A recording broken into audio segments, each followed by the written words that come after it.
This week on Madlik Disruptive Torah, we're going to talk about Hanukkah. Not the Hanukkah of dreidels and donuts and miraculous oil, not even the Hanukkah of brave Maccabees fighting the evil Antiochus. We're going to talk about something far more uncomfortable.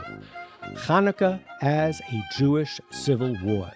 Because behind the legend, behind the miracle, behind the songs we teach our kids, the Hanukkah story hides a truth we rarely tell. Hanukkah began not with a foreign army invading Judea, but with Jews fighting other Jews. And the real question, the question for us today, is not how the Maccabees defeated the Greeks, but how we keep from replaying the same civil war 2,000 years later.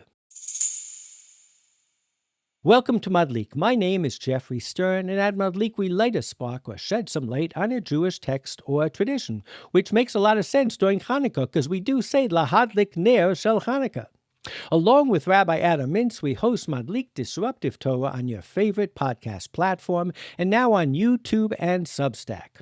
We also publish a source sheet on Sefaria, and a link is included in the show notes. This week we celebrate Hanukkah, so take out your harmonica and drink your gin and tonica, and let's get disruptive.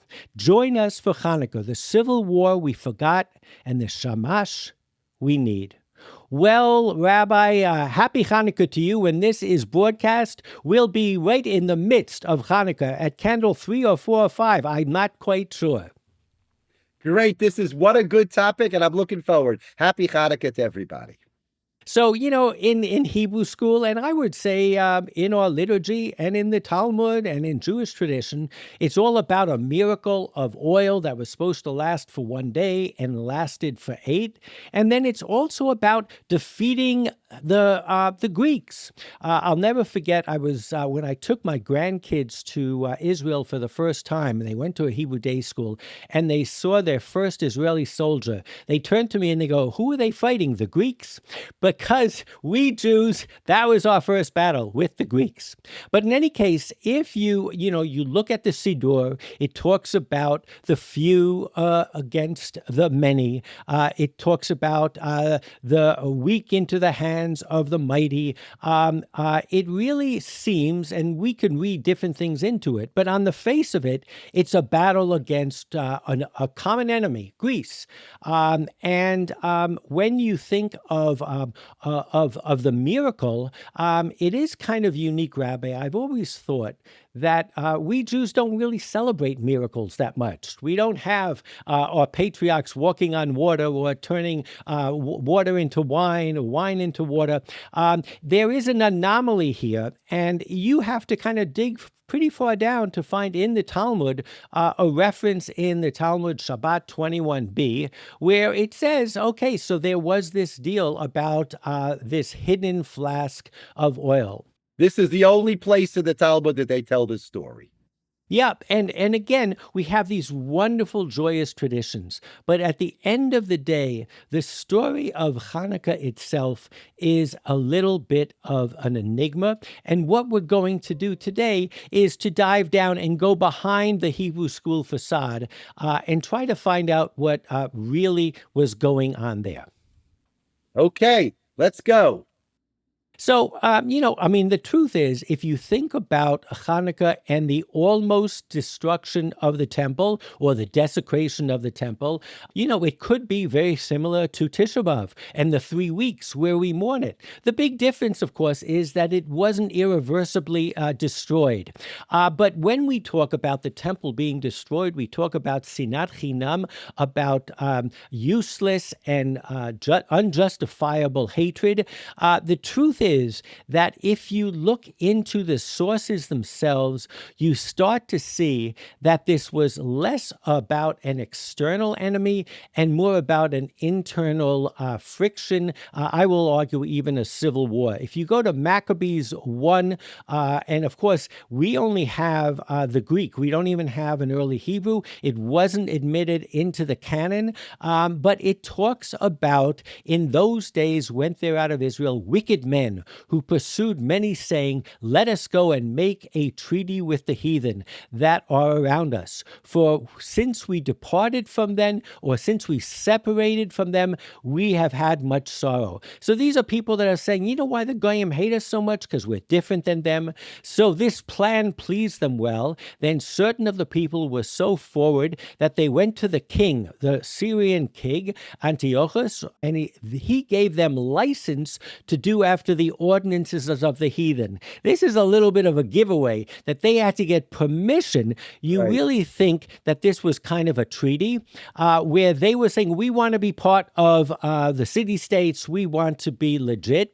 They built a place of exercise, a gymnasium in Jerusalem, and they followed the customs of the heathen and made themselves uncircumcised. They forsook the Holy Covenant and joined themselves to the heathen and were sold to do mischief. This is really, if you look at the Maccabees, this is the actual beginning of the story. But you can't really stop here, because if you go on, it says, now when the kingdom was established before Antiochus, he thought to reign over Egypt, that he might have the dominion of two realms. He made war against Ptolemy, king of Egypt. The truth is, Rabbi, I did a little bit of research this year, and it turns out that really this was less a story about maybe religion and less about culture and more about who rules us. Is it the Ptolemies in Egypt, or are we going to make a deal with the Syrians, the Hellenists?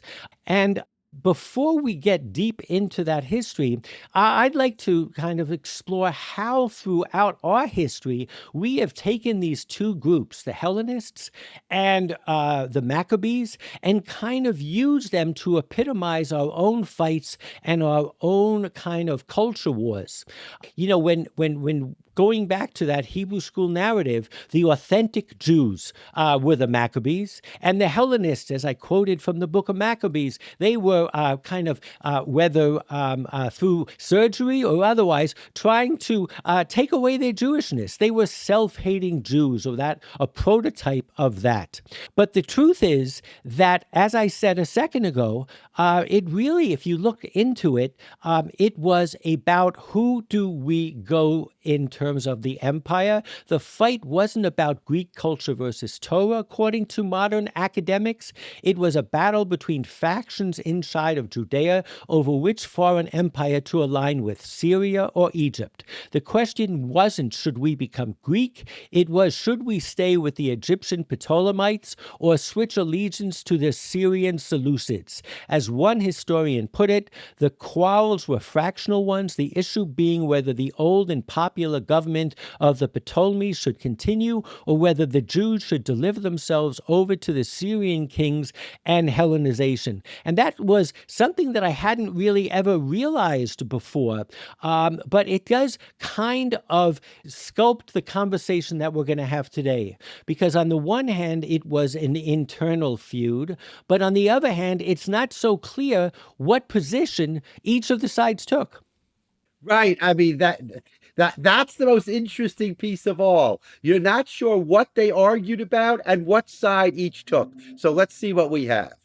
So there is one train of thought that there was a group called the Tobiids, and they actually have a castle in Iraq. These were land-owning Judeans in Jordan. They were very rich, and they had an invested interest in making a treaty and inviting the Seleucids to rule over Palestine, over Judea. It had to do with who to pay taxes to, so forth and so on.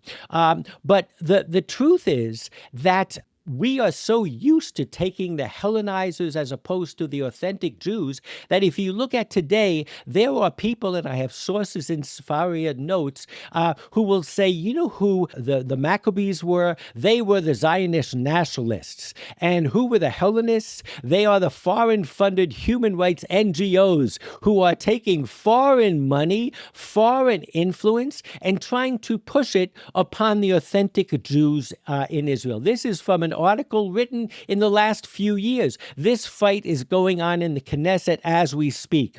I found an amazing speech made by Louis Brandeis, and he made it before the State of Israel was started in 1912. And I think it's worth quoting at length. He says, "The Jewish calendar has many sorrowful days. Hanukkah, the feast of the Maccabees, is one of the few joyous red-letter days. It celebrates a victory, not a military victory alone, but a victory also of the spirit over things material, not a victory only over external enemies, the Greeks." So he does understand it wasn't only against the external enemies, the Greeks, but a victory also over more dangerous internal enemies, the Sadducees, the Tzaddukim, a victory of the many over the ease-loving, safety-playing, privileged, powerful few who in their pilancy would have betrayed the best interests of the people, a victory of democracy over aristocracy. Fantastic. So just goes to show that you can switch this dialectic so easily. And he goes on to say, for the Zionists, the day has special significance.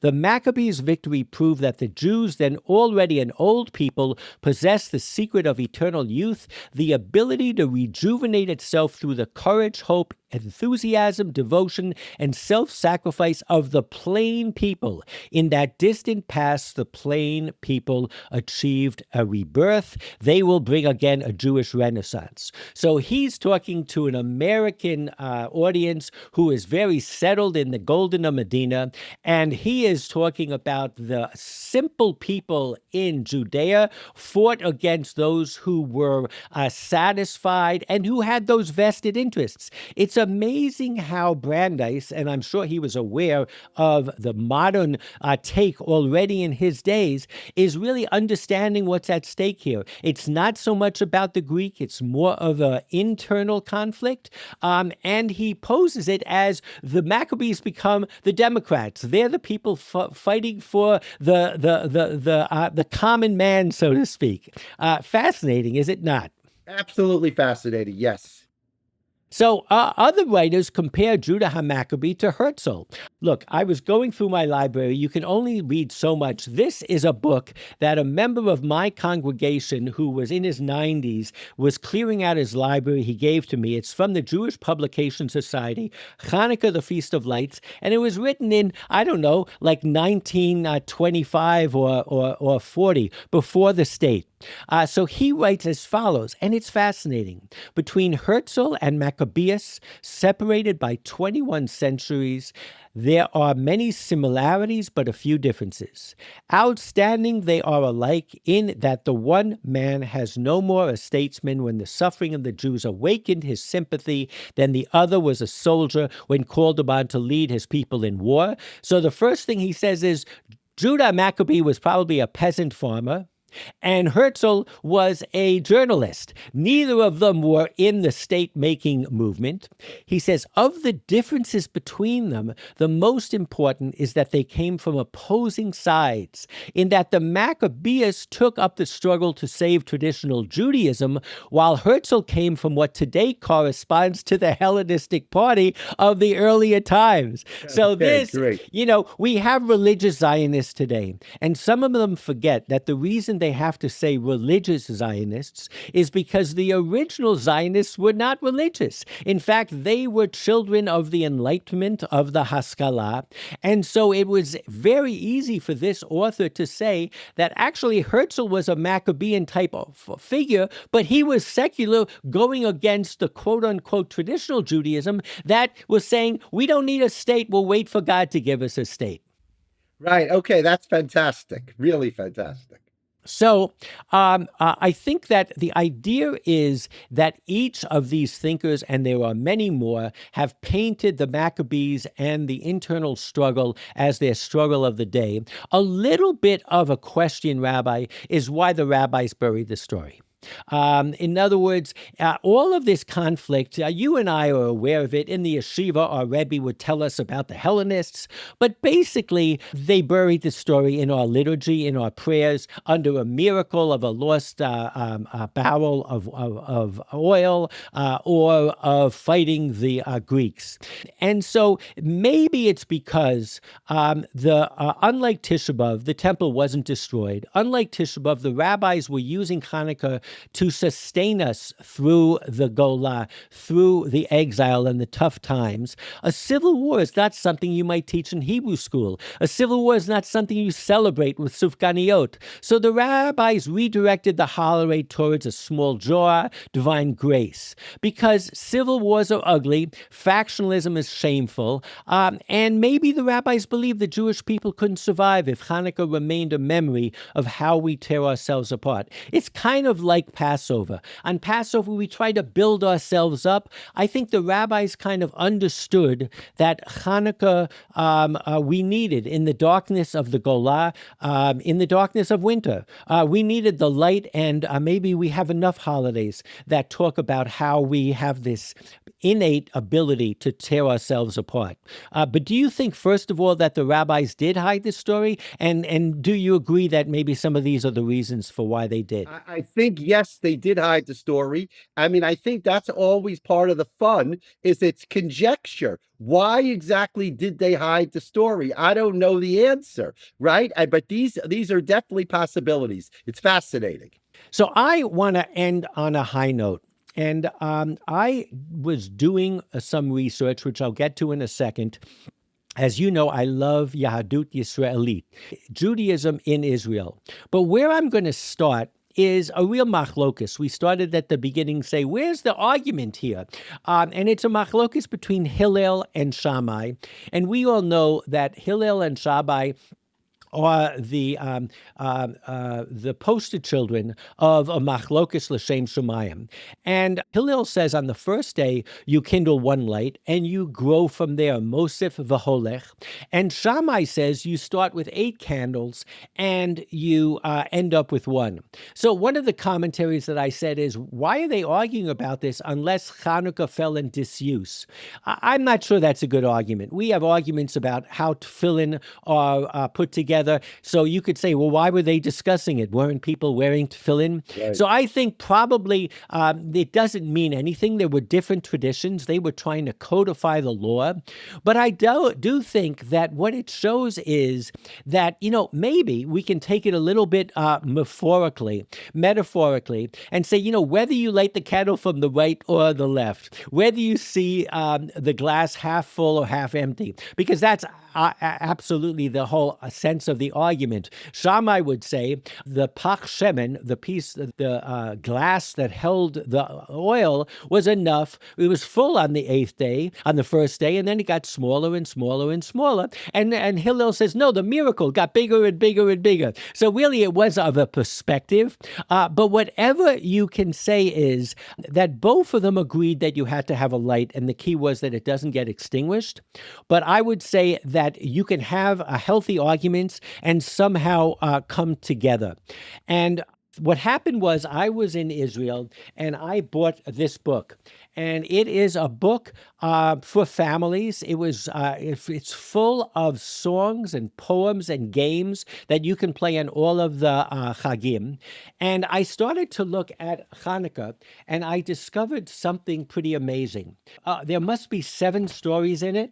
And the first story that struck my interest is Rotze liot shamash. I want to be the shamash. Now, the shamash is the candle that we use to light the other candles. Okay, I say it's a nice story. We'll read a little bit about it later.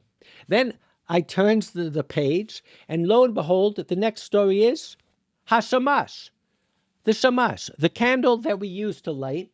And then finally, I turn a few pages later, and it says Haner Hatishi, the 9th candle. So, Rabbi, there are 6 stories here, and 3 of them are about the shamash.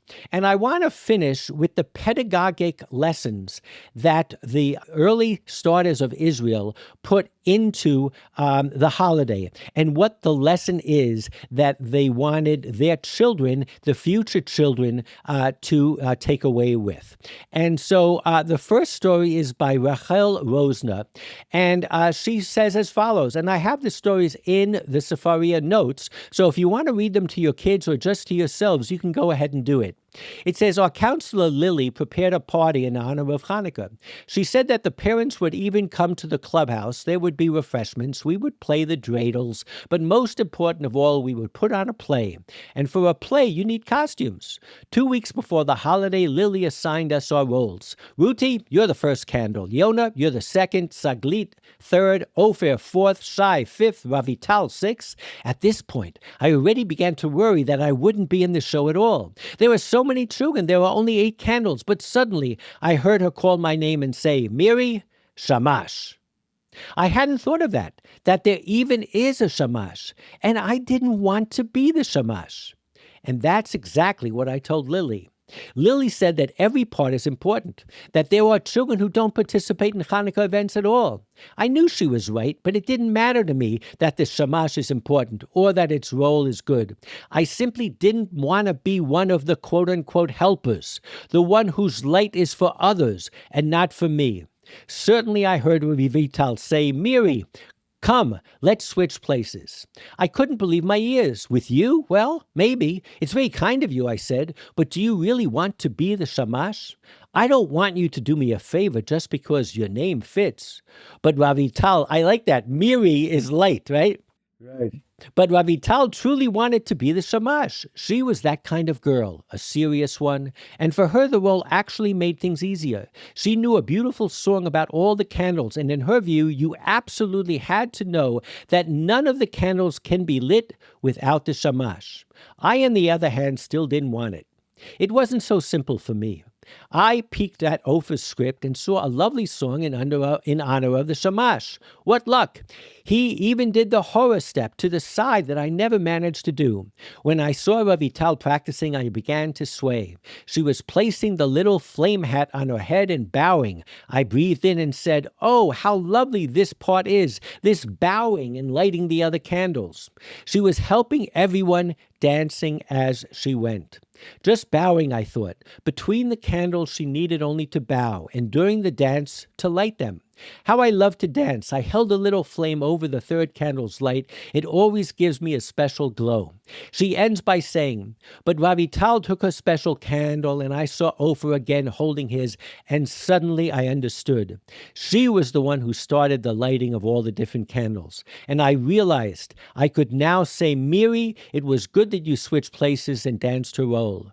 So it's a story, and we hear this so much about Israeli youth, that they are tight. They sometimes lose their own identity, and they think about each other. I think Noah was telling us that about watching his kids become Israelites. And you see this pedagogic story pushing the shamash as the one that bows to the others, supports the others.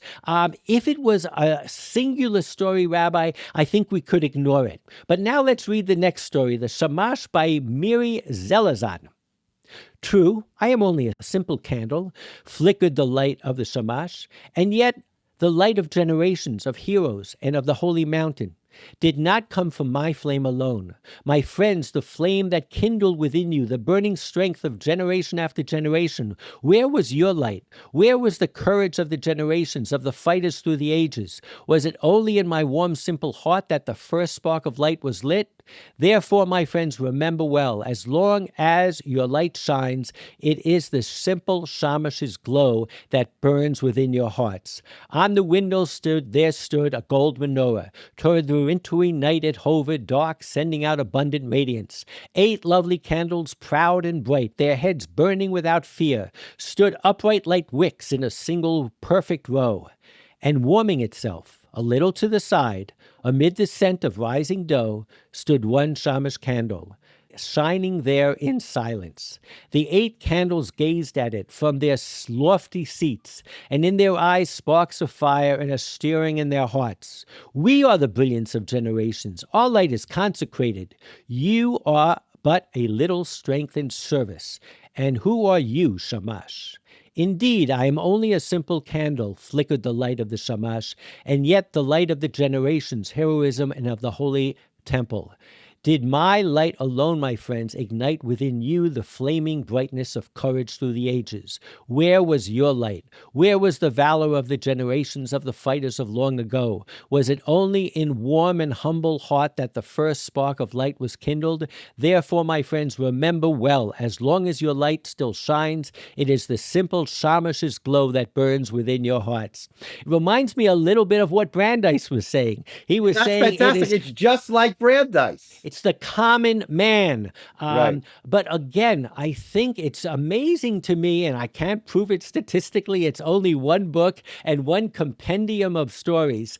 But the idea of really taking the whole story and saying it's about serving each other, it's about uniting each other. We'll end with the ninth candle by Hananiah. Allow me a personal confession. I am the ninth candle. Even though I sit off to the side, in the end, I am only the shamash. Yet it is dear to me to be so, a follower, a tale for all generations. My work is not easy at all, for as I work, my body is consumed, and by the time I ignite each candle, I am already worn down by half. Yet in my heart there is no bitterness. All my satisfaction is kindling. And when the candles here are burning and every person's face is glowing so, I look quietly on from the side, and joy stands firm in my heart. For I, the chosen shamash, am the one who makes every candle burn. And if this calling to me is sweet, for without flour there is no Torah, beli kemach ein Torah. In Torah, correct. And even the Holy of Holies cannot be sustained without attendance. Therefore, blessed is the one who studies the Chumash, but do not weep for the Shamash. Nice rhyme. That's great. And facing the 8 festival lights, remember me, the one who gave with all his heart, from his flame and from his strength, and whose words of Torah never ceased, for this is what it means to be a Shamash. That is the best one of all. You know, I think there is a sense, it talks about the menorah and the haughtiness of it looking down, of the richness of it, that gets a little bit into the Brandeis again, but also the idea that each one of the 8 candles has their own name, and they are have their own identity, have their own ideology possibly. And here these 3 stories, these 3 poems are celebrating the shamash who tries to bring them all together, who tries to light them and let them be in their own, live their own lives, but be together. I think ultimately, in a very genuine and a very organic way, it's as though these stories understand that the challenge of Israel, but also the challenge and potential of Hanukkah, is to not, whitewash the differences that might be pulling us apart, but just to try to find that common sense of service. And it's a beautiful story to tell to kids. It's beautiful. And the idea of service and commonality, I mean, those are wonderful lessons of Hanukkah. It's interesting that you started with the divisions, and now we come and end the way they turned it into the unity. And it almost feels organic. But I mean, the truth is that, oh my goodness, what's going on in Israel today is crazy. What's going on in the world in terms of conflict today. Right. So it's nice to have focus on a holiday of Hanukkah when we can talk about that unity. That's great. Thank you, Geoffrey. Happy Hanukkah to everybody. These are beautiful stories to study for Hanukkah. Be well, everybody. We'll see you next time. Feel free to look them up in the Sefaria notes. They're in translated English, but the original Hebrew for those of you who are Hebrew speakers. Chag Hanukkah Sameach. Enjoy the light, and make sure to keep the candle lit, because, my gosh, we surely need it. Shabbat, Hanukkah, Shalom.